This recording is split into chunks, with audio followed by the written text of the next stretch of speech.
welcome on in to VG Emporium, video game music and more. I'm your host, Rage Cage, and today we're gonna get bookin'? Is that a good way to put it? Talking about books? Bookin'? Yeah?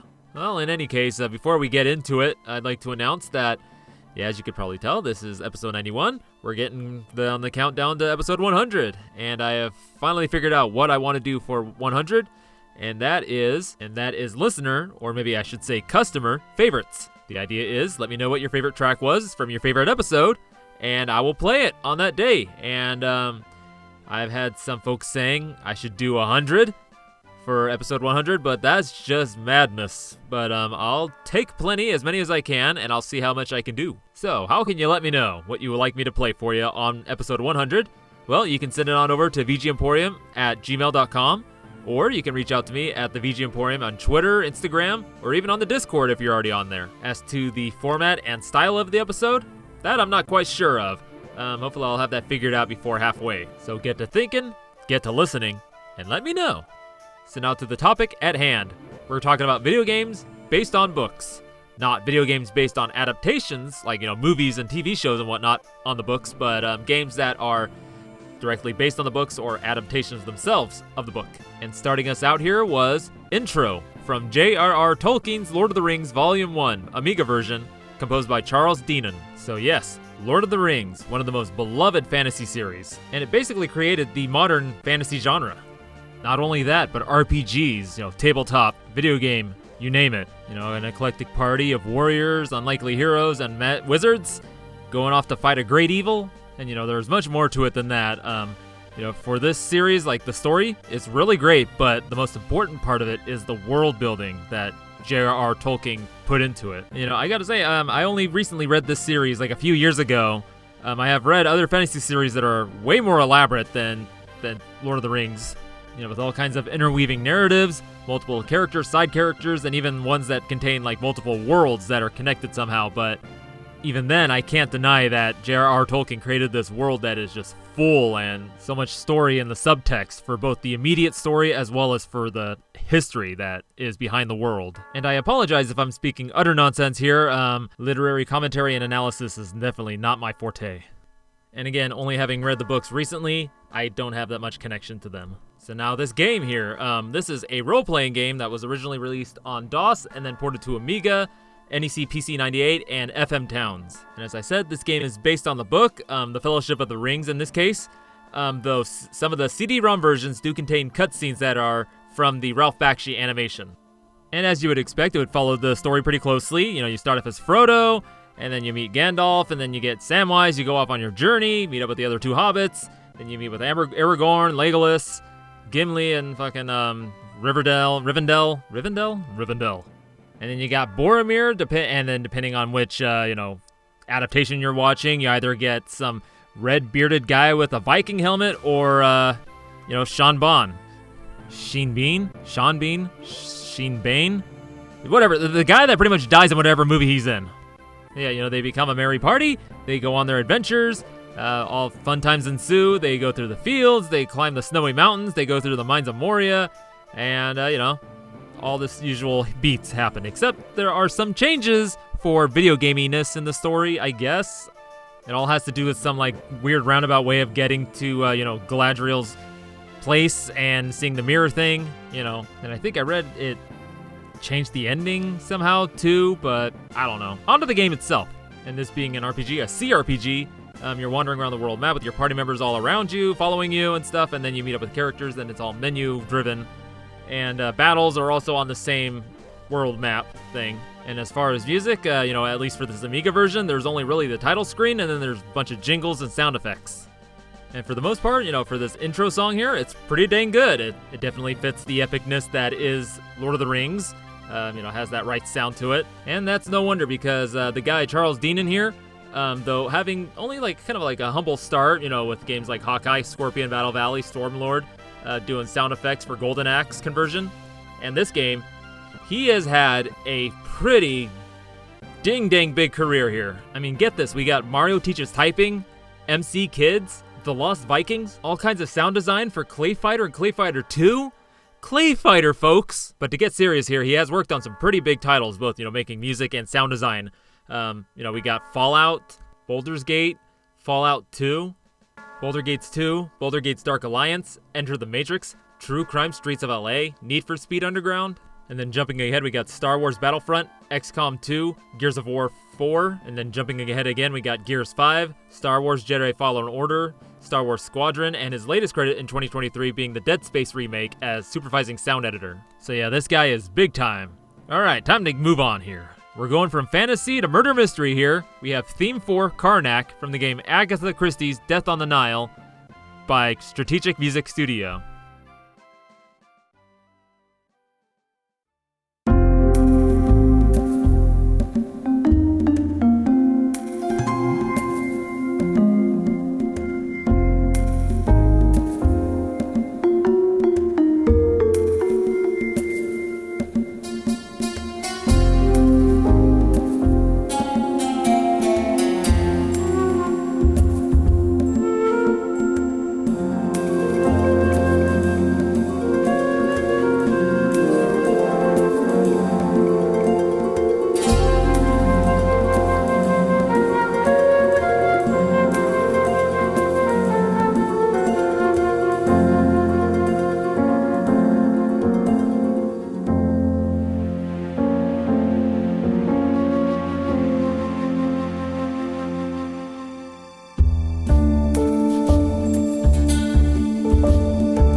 That was Theme 4, Karnak, from Agatha Christie's Death on the Nile, composed by Strategic Music Studio. And this here is a hidden object game, so you gotta search through these rooms, just still images, with a bunch of stuff all over the place, and find the clues that are based off like some, hints that you have.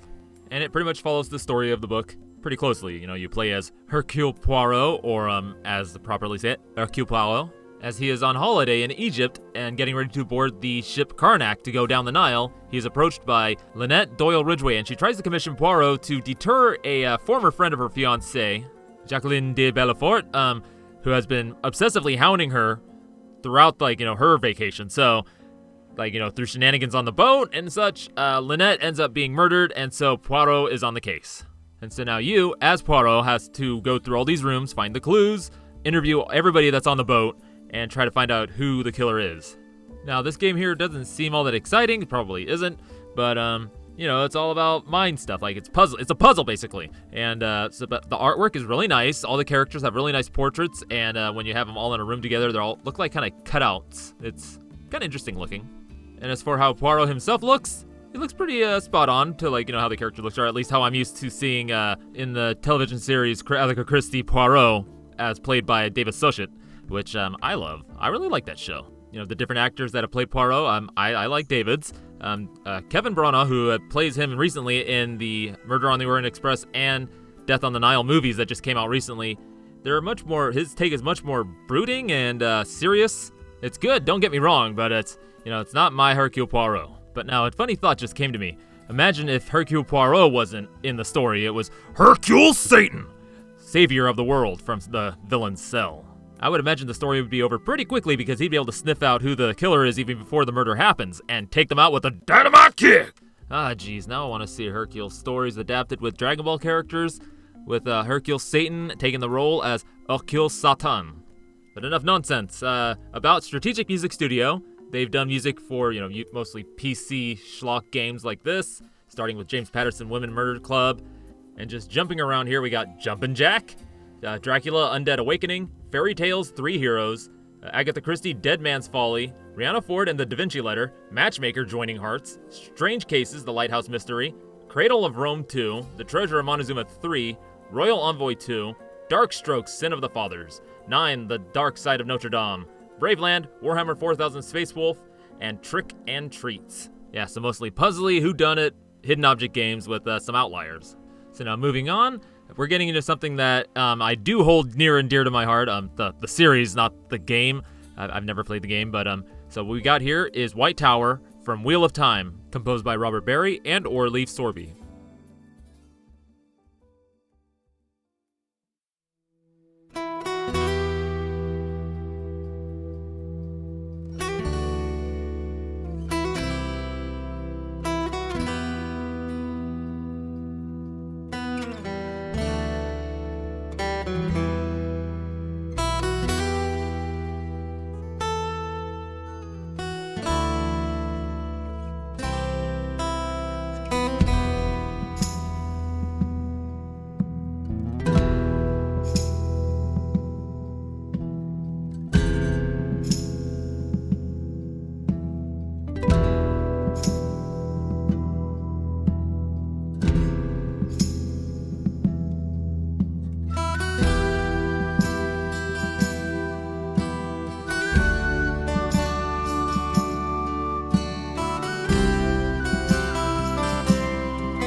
and that was White Tower from Wheel of Time, composed by Robert Barry and or Leif Sorbye. And as I mentioned, Yeah, this series I hold dear to my heart because this is my first actual fantasy series that I really got into. And it has been around in my life for as long as I can remember because my mom was reading these books when they were coming out, the first one being 1990, and I remember seeing them in her bookshelf, they had pretty interesting book covers.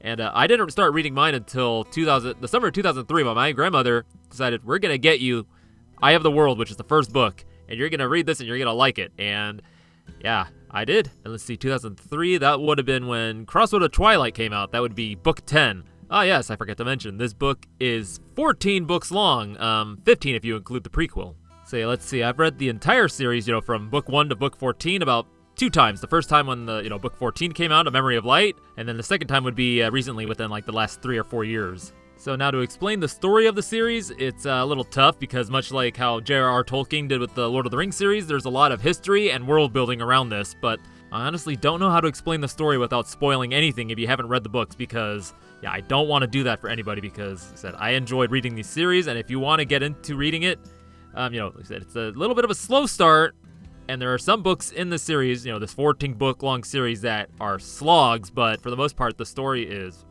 really well done. I mean, let's see, what I can say is that, the first book starts simple enough. It follows the formula of, Fellowship of the Ring, a group of friends that all grew up together in a very small village that is sequestered away from the rest of the world, are all of a sudden just taken away from there and thrust into the world at large, into the greater scheme of things of dark friends and Aes Sedai and potentials of the Dark One and the last battle coming. You even have your Orc and Ringwraith equivalents in the Trollocs and Myrddraal. But there are some things in this first book that are, definitely kind of deviating from that formula, but for the most part, it follows a pretty standard fantasy story, story beats. But then it's the second book where things really start getting interesting, more introduction of the different countries and nations and cultures and even more world building. I mean, it gets crazy, and just each book introduces more and more and more and more to the point where it's horrifyingly overwhelming with main characters, secondary characters, tertiary characters, sub-characters, those characters, just all these different moving parts. My grandmother, probably the best word to put is obsessed. I mean, she became a super nerd for this series. She created her own appendices and all these different references and everything for all the characters, the terms, all the different Aja for the Aes Sedai and who are within those Aja and confirmed. And yeah, she has just notes and notes and notes and notes within the books, separate notes, and she gave them all to me just recently in this huge box, and I haven't really got into it because it's just so overwhelming. But let's step back and let me tell you a bit about this game here, which is simply called Wheel of Time, and it is set 150 years before the events of the first book. But story-wise, though Robert Jordan, came on to consult for it, helping with, kind of some lore things and how mechanics and everything, it's not considered canon to the actual story. So in this game, you take the role of Elena, who is an Aes Sedai of the Brown Aja and also Keeper of the Chronicles, who is the basically the second hand to the Amerlin seat, who is head of the Aes Sedai. A little pause here. Aes Sedai are women who can channel the One Power, or the female side, Sadar. There's a lot more to unpack there, but we're going to keep going. So Elena is, reading a report, is knocked out by assassins. They steal a object from her, which is called a Terengirl, when they did not take the Quellander seals, which they were actually after, and so this sets off an set of events where she goes and tries to recover the Terengirl, and all these crazy shenanigans go on. And you would expect maybe a game based off a fantasy series as epic as this would be another RPG, but no, this is an FPS of all things. And instead of using weapons, Elena channels the One Power, so she's not a very strong channeler, pretty weak actually. So you gain access to other Terengirl which can, give you access to stronger channeling, or give her access to different kinds of attacks. In the case of the Terengirl that can enhance her channeling, that would be called an Ongriel, but I don't know if this game is, actually touching on that or anything, so we're just gonna keep calling it a Ongriel. So as the name of the song says, White Tower, this section of the game takes place in the White Tower, and which is where Aes Sedai are centralized, on the island of Tar Valon, which is shaped very much well, you look at the map of Tar Valon and you'll see. Now talking about this song here, I guess it fits within the world of Wheel of Time. I can't really quite say what I think the sound of Wheel of Time is, but hey, this fits. Though some parts of the soundtrack, electric guitar in it mixed with this kind of Renaissance-y kind of sound, because the Wheel of Time takes place in a time where it is more of a Renaissance. So for the composers, Leif Sorbye, this is his only credit that I found, and then for Robert Barry, What he did before this was the Big Bunyan Riders and some voice talent on Carnival in the arcade, of all things. And then he worked on Cruise Exotica, Arctic Thunder, MLB Slugfest 2004, Karaoke Revolution, Shrek 2, DreamWorks Shark Tale, and then more Karaoke Revolutions Volume 2, 3, and Party. And that's it. So now, I'm going to talk a little bit more Wheel of Time because when else am I going to get a chance to do this on my own show? So, yeah, this series went on for a long time, and actually, Robert Jordan, the author, actually passed away in 2007 due to a blood disease. And so there was a point where, we were all, is this ever going to finish? I mean, this is, we're getting so close to the end. We're at, book.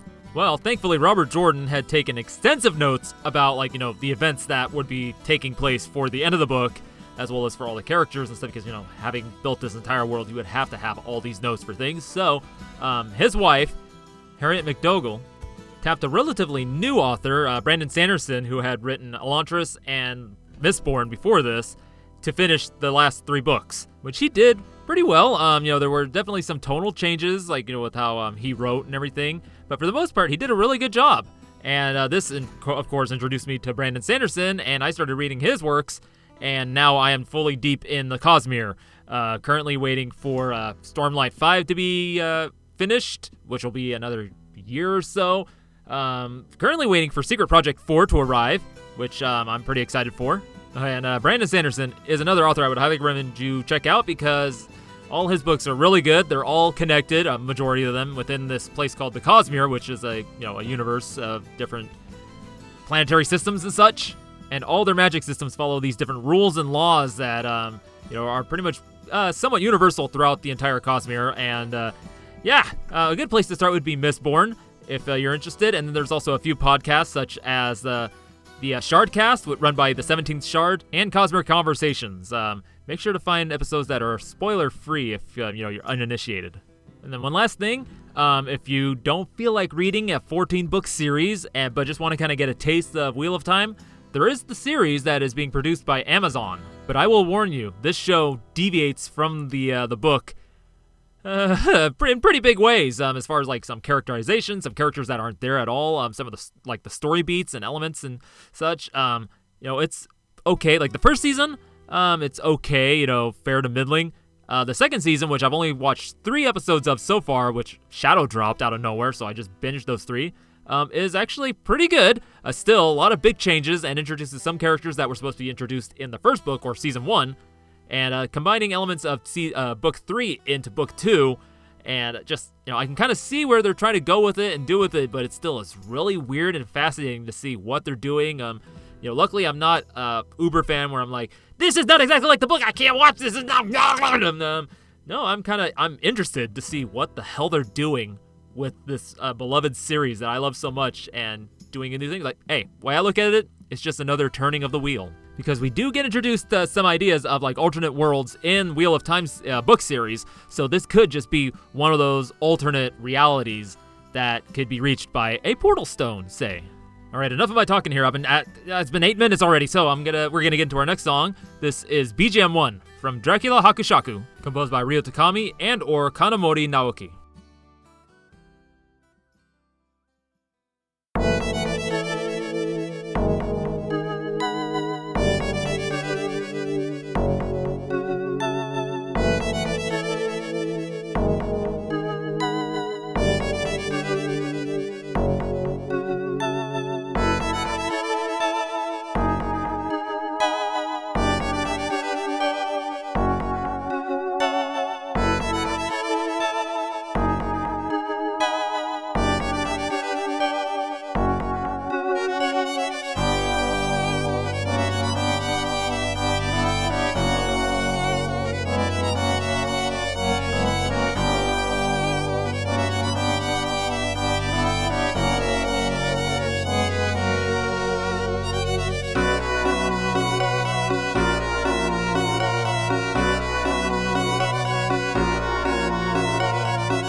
That was BGM 1 from Dracula Hakushaku, composed by Ryo Takami and or Hanemori Naoki. So Dracula Hakushaku, or The Man Called Dracula, is a very interesting title. It is a visual novel / adventure game, and whereas most Dracula games you take on the role of a protagonist such as John Harker or even Van Helsing to go take out Dracula, you're actually taking on the role of the Lord of Darkness himself. So the story is that Dracula returns to his castle only to find all his entire harem of vampire women slaughtered, most likely by Van Helsing, and so he goes on an adventure of seduction. So a lot of H scenes ending with him biting their necks and turning them into vampires as well, and just violence. Lots of violence, a lot of bloody, gory violence. So like I said, this is a visual novel / adventure game. So whereas it's just still screens, the adventure game part comes in where you collect icons to do actions. So you can move from screen to screen. If you encounter somebody, you can use all different actions like, talk to them or kill them. And then in the sexy scenes where there's all the nudie bits and stuff, you can choose different ways to do kind of sexual stuff or to end with a bite. So definitely an interesting take on Bram Stoker's classic. And, I haven't played this game, of course, because it's all in Japanese and there isn't an English translation of it. But just looking at screens and stuff of it, it is a beautiful looking game. Just like all the stills and everything are really detailed. Very muted colors, too. Not bright at all. And of course, the highlight being the music by Ryo Takami and Hanemori Naoki. So we'll start with Hanemori Naoki because they have the least credits I could find, starting with Dengeki Nurse in 1992, and then Marine Filt, Angel, Dengeki Nurse 2, More Sexy, and then J. Jushinden Jevald in 1997. And then we have Ryo Takami, who is most well known for his collaborations with Ryo Umimoto on projects such as Eve Burst Error, Groundseed, and Yuno. His other works include Can Can Bunny Superior, Cosmic Psycho, a personal favorite, Rusty, Rima the Truth, Death Smiles in 2009, Instant Brain, Neighbor, and then Espagaluda 2 in 2021. Now getting to our last track of the day, we have another fantasy series here.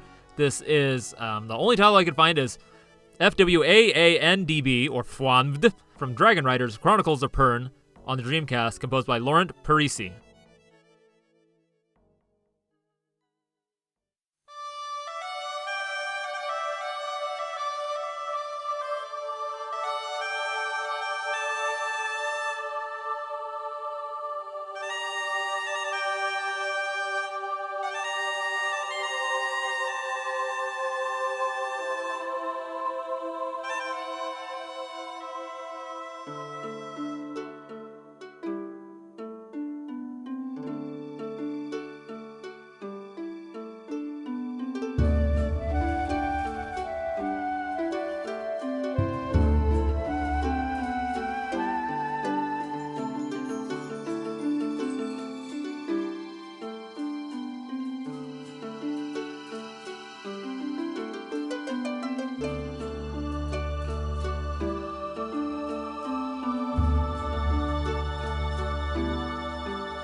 And that was Fwandb from Dragon Riders Chronicles of Pern, composed by Laurent Parisi. So the Dragon Riders of Pern is a sci-fi fantasy series that I have not read at all. The only reference I have to it is this book that my mom had called The Dragon Lover's Guide to Pern, which, I had no idea what any of the terms or the words. There was a lot of words in it that I did not understand because I was a little kid. I couldn't really read that well, but all I knew is it had really cool pictures of dragons. Really interesting, cool-looking dragons, like compared to standard fantasy dragons. So I couldn't really tell you anything about what the series is about, whether it follows like a straight storyline or if it's a generational thing, whatnot. What I can tell you is that this game, I guess, is not based on any of the books, really. It takes place after a certain event called the Seventh Pass, which is basically like a half-century rotation of this red star, which is a major player in the planetary system of Pern, I guess. And so the game itself is a 3D adventure game that has 4 chapters and many subplots within those chapters. And just now looking at some gameplay footage of this, it looks okay for 2001. It's a little kind of uncanny, like the characters are just kind of staring with their mouths moving and stuff when they're talking. And I just actually, one scene that I just watched, this song is playing and it looks like it's in some kind of bass or something. So there we go, dragon bass, I don't know. And getting a little further into the gameplay footage, seeing some of the combat is kind of funny. Like, the guy just swings his sword, and the thing that he was swinging at just made a little squeaky sound, and then it just falls, and it says, "Strength increased!" And then you proceed to adventure further, and I guess you do exploration by prompts. Like, you go up against a ledge, and it'll say, "Hey, there's a ledge here, you can do this," and he goes up and does it, and it's just a lot of walking around. A lot of exploring and walking around and janky fighting. So now getting onto our composer here, Laurent Parisi. They worked on Mission Sunlight, starting in 1998, and then Dracula the Resurrection, and Last Sanctuary, Necronomicon the Gateway to Beyond, Inquisition, and then Rayman 3 Hoodlum Havoc in 2003. And that's all I got for you on that. And that's all I have for you today. So thank you again for coming into VG Emporium, video game music and more. And I'll remind you here that, again, we're coming up on episode 100, so send me in your favorite track from your favorite episode. You send it into vgemporium@gmail.com or at my social medias on Twitter, Instagram, or on the Discord if you're on there. And again, it doesn't matter if you're a pretty recent listener or been listening since the first episode. Just send me the track that you want me to play for you, and I'll do my best to get it in there. And if you happen to be a new listener just for this episode, well, you can find VG Emporium on all your favorite podcatchers such as Spotify, Apple, Google, Amazon, as well as on the site TerraPlayer. But if you prefer to listen to your podcast from the source, then you can go to vgemporium.wordpress.com, where I have all the episodes as well as the show notes. Yep, I'm definitely looking forward to what your favorite tracks are.